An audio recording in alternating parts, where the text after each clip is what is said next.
शहर के सबसे बड़े अखबार सत्य की आवाज में काम करने वाला रवि मेहरा हमेशा सच्चाई की तलाश में रहता था।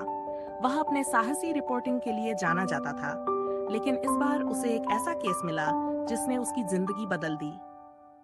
एक दिन उसे एक गुमनाम पत्र मिला। उसमें लिखा था, अगर तुम सच में पत्रकार हो तो विक्रम चौहान की असली सच्चाई उजागर करो, बहुत लोगों की जानें बच जाएंगी।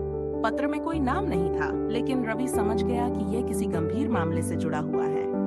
विक्रम चौहान शहर का सबसे अमीर और ताकतवर व्यापारी था। उसके पास बड़ी बड़ी कंपनियां थीं, लेकिन लोग कहते थे कि उसका असली धंधा कुछ और था, अवैध व्यापार, किडनैपिंग और हत्या। लेकिन उसके खिलाफ कभी कोई सबूत नहीं मिला। रवि ने अपनी सहायक नेहा शर्मा के साथ इस मामले की जांच शुरू की। वे विक्रम के पुराने मामलों को देखने लगे। तभी उन्हें एक दिलचस्प सुराग मिला। पिछले 5 सालों में जो भी विक्रम के खिलाफ बोलता, वह या तो गायब हो जाता या फिर सड़क हादसे में मर जाता। रवि को यकीन हो गया कि विक्रम के पीछे कोई बड़ा रैकेट काम कर रहा है। जांच के दौरान रवि को एक और गुमनाम संदेश मिला, अगर तुम अपनी जान की परवाह करते हो तो अपनी खोज बंद कर दो, वरना तुम्हारा भी वही हाल होगा जो दूसरों का हुआ है। रवि डरने वाला नहीं था।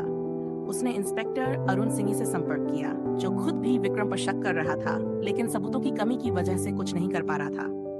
रवि और नेहा ने विक्रम के एक पुराने कर्मचारी रामलाल से मुलाकात की, जो किसी समय उसके सबसे करीब था।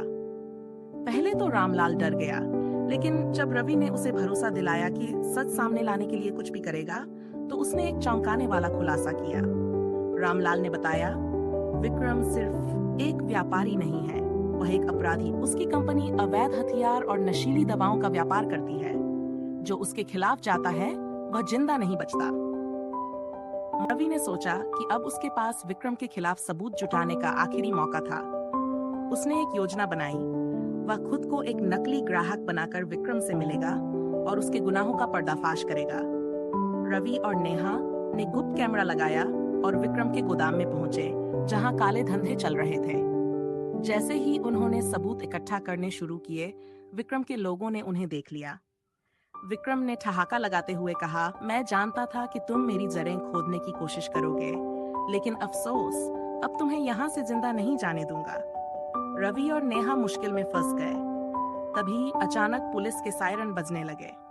ही रवि के इशारे पर गोदाम की निगरानी कर रहे थे। जैसे ही विक्रम ने रवि को मारने की कोशिश की, पुलिस ने धावा बोल दिया। गोदाम से भारी मात्रा में नशीली दवाएं, हथियार और किडनैप किए गए लोग मिले। अब विक्रम के पास बचने का कोई रास्ता नहीं था। रवि की बहादुरी की वजह से विक्रम को गिरफ्तार कर लिया गया। अदालत में उसे उम्र कैद की सजा सुनाई गई। रवि और नेहा की इस रिपोर्ट ने हलचल मचा दी। लोग समझ गए कि सच्चाई को दबाया जा सकता है, लेकिन मिटाया नहीं जा सकता। रवि को उसकी हिम्मत और ईमानदारी के लिए सम्मानित किया गया, लेकिन वह जानता था कि यह सिर्फ एक लड़ाई थी। असली युद्ध अब भी जारी था। वह आगे भी सच्चाई की तलाश में लगा रहेगा, क्योंकि अंधेरा कितना भी गहरा क्यों न हो, रोशनी उसे मिटा ही देती है। शिक्षा, सच्चाई की राह मुश्किल होती है, लेकिन अंत में जीत उसी की होती है।